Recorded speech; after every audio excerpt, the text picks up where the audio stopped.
Yo, apa kabar para pecinta Marble GP? Kita bertemu lagi di hari istimewa di mana seri terakhir dari Marble GP 2022 sebentar lagi akan kita saksikan bersama.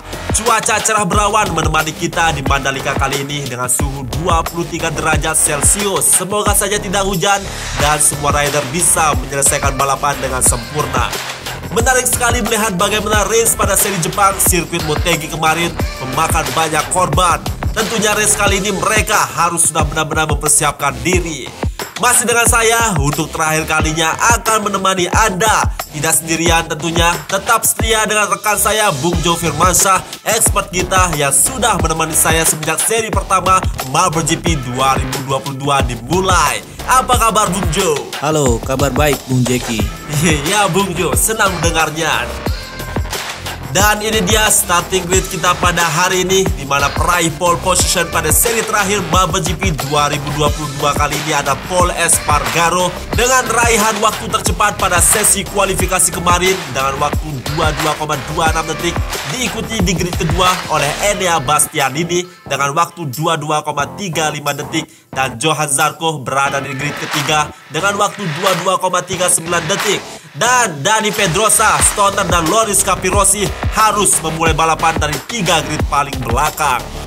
Dan ini dia satu-satunya sirkuit Indonesia, kebanggaan kita semua, sirkuit internasional Mandalika akan menjadi sirkuit final setelah Silverstone dan Motegi yang akan dijajal oleh ke-24 rider pada hari ini. Memiliki panjang 1397 cm dan 16 tikungan, sirkuit kebanggaan Indonesia yang masih sangat muda karena baru saja selesai pembangunannya pada tahun lalu, ditemani landscape pantai yang luar biasa indah. Dan ke-24 rider sudah bersiap di grid mereka masing-masing. Official sudah menyalakan lampu start. Kita tunggu pemisah, dan ini dia Marble GP final race sudah melaju di sana. Terlihat, langsung saja holeshoot didapatkan oleh Jack Miller rupanya. Terlihat Marco Melandri langsung sengit sekali terjadi pemisah. Sirkuit yang benar-benar rumit karena banyak sekali patahan-patahan yang membuat para rider kesusahan mempertahankan posisinya tentu saja.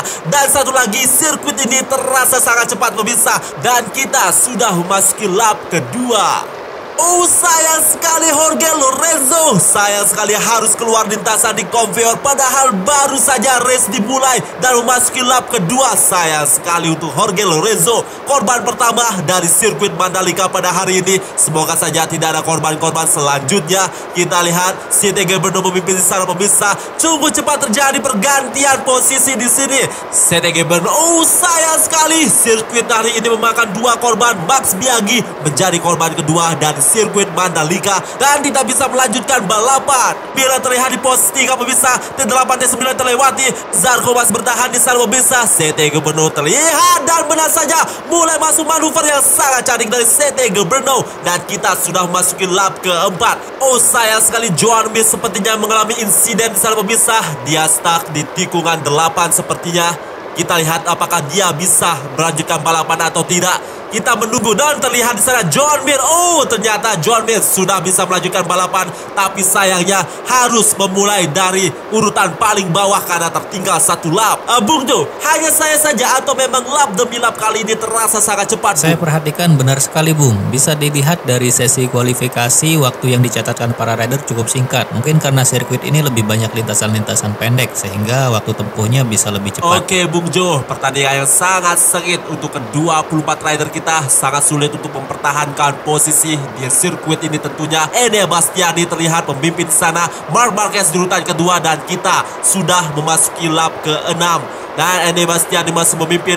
Marc Marquez di urutan kedua terlihat masih sangat mengancam, dan benar saja sayang sekali Bastianini tidak bisa mempertahankan posisinya, justru memberikan peluang untuk rider-rider lain menyalip dirinya. Sudah terlewati pemirsa lap demi lap dan sangat sengit sekali terjadi persaingan di sini. Kita tahu di Silverstone dan Motegi kemarin sirkuitnya memang agak landai, tapi kali ini benar-benar banyak sekali patahan-patahannya Bung.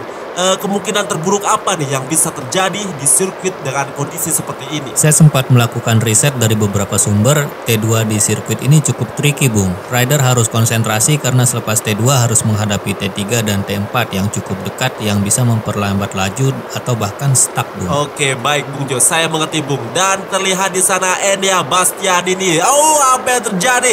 Dia masih memimpin di sana. Vinales mulai terlihat. Doni Tata, pembalap asal Indonesia yang meraih podium 3 di race Motegi kemarin. Enea Bastianini menempati urutan ke-12 di klasemen sementara saat ini pemirsa, hanya bermodalkan 9 poin. Itu tentu saja sangat jauh dari harapan untuk menjadi juara dunia. Dan terlihat pemirsa, kita sudah masuki lap ke-9.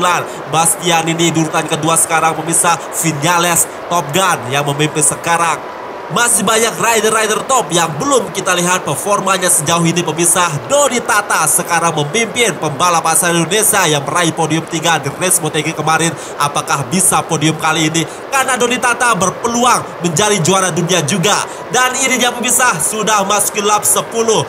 Ngomong-ngomong soal rider top Bung, saya ingin bicara tentang Valentino Rossi. Sepertinya kurang memuaskan sejauh ini. Apa ada yang salah Bung? Atau emang eranya saja yang sudah pudar dengan rider-rider baru yang lebih jago? Bisa disimpulkan memang era Valentino Rossi sudah tergeser oleh rider baru yang masih muda dan cukup kompetitif. Persaingan semakin ketat dan teknologi balap terus berkembang sehingga berat bagi Rossi untuk terus beradaptasi dan lebih kompetitif di usianya yang sekarang. Oh iya Bung Jo. Kita lihat pemirsa, Vinales memimpin di sana. Dan terlihat Luca Marini mulai masuk. Dan Luca Marini sayang sekali hampir saja bisa merebut pos 1 dari Vinales. Terlihat di urutan ketiga Johan Zarco. 3 rider yang bersaing di baris depan saat ini pemirsa. Kita lihat siapa yang lebih unggul. Vinales masih bertahan di sana.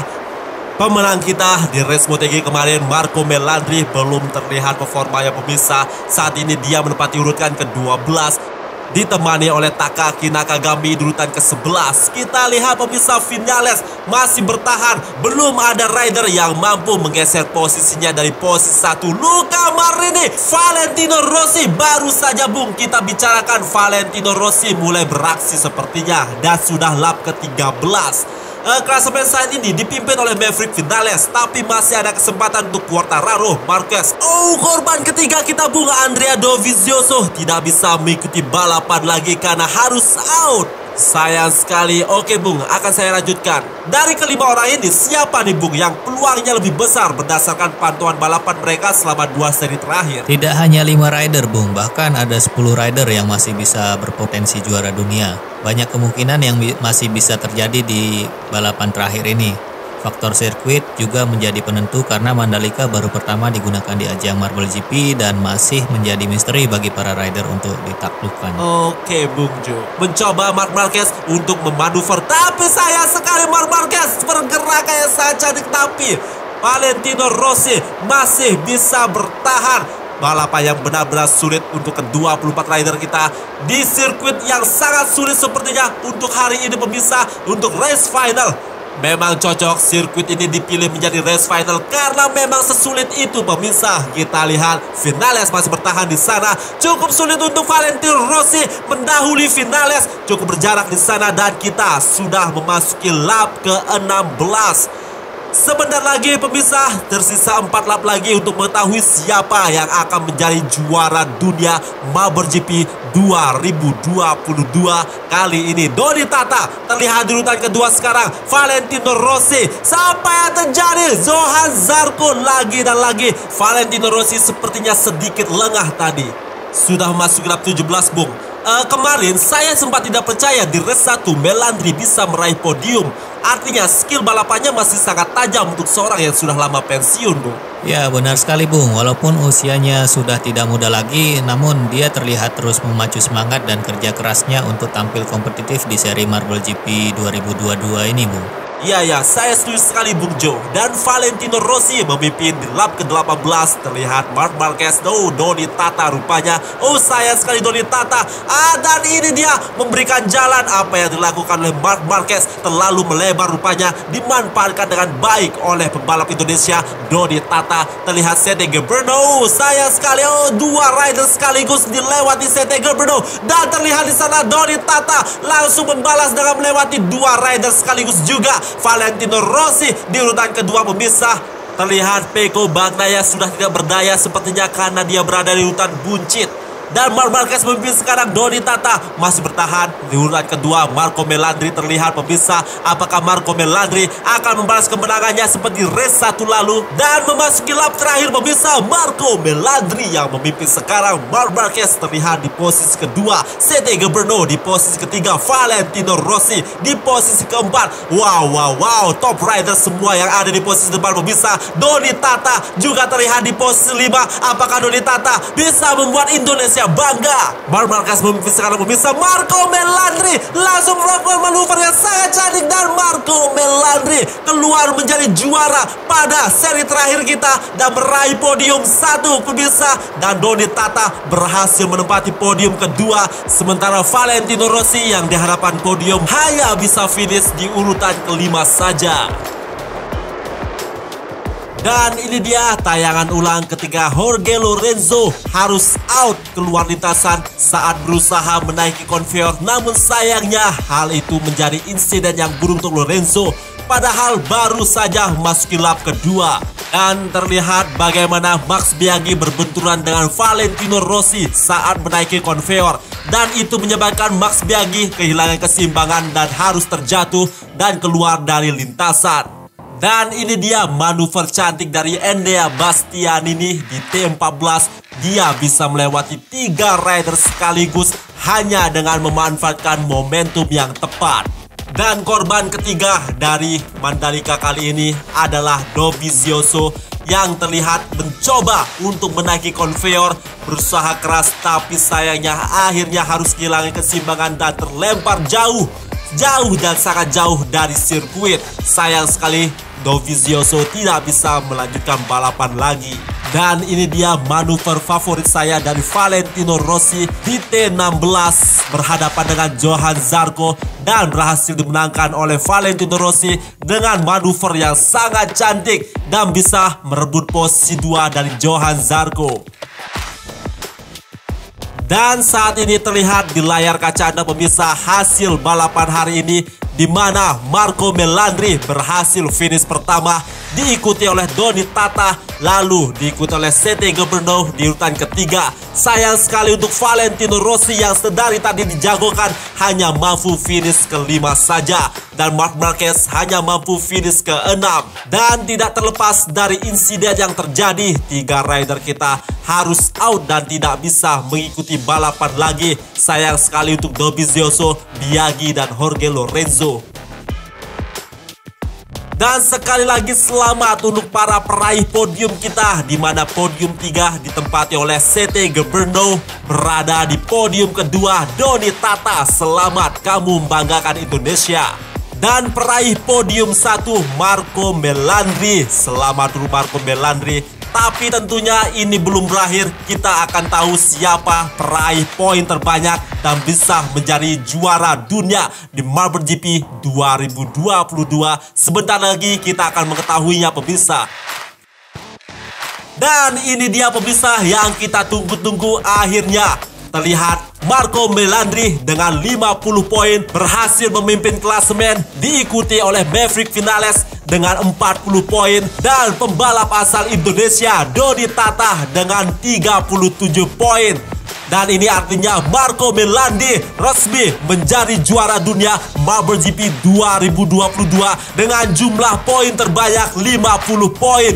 Bagaimana menurut Bung Jo? Apa yang dimiliki oleh Marco Melandri yang tidak dimiliki oleh rider lainnya, Bung? Kita tahu Marco Melandri adalah salah satu rider yang cukup kompetitif pada masanya ya. Walaupun sebenarnya dia belum pernah juara dunia, mungkin itu yang menjadi faktor utama dia harus tampil kompetitif dan memenangkan juara di Marble GP tahun ini, Bung.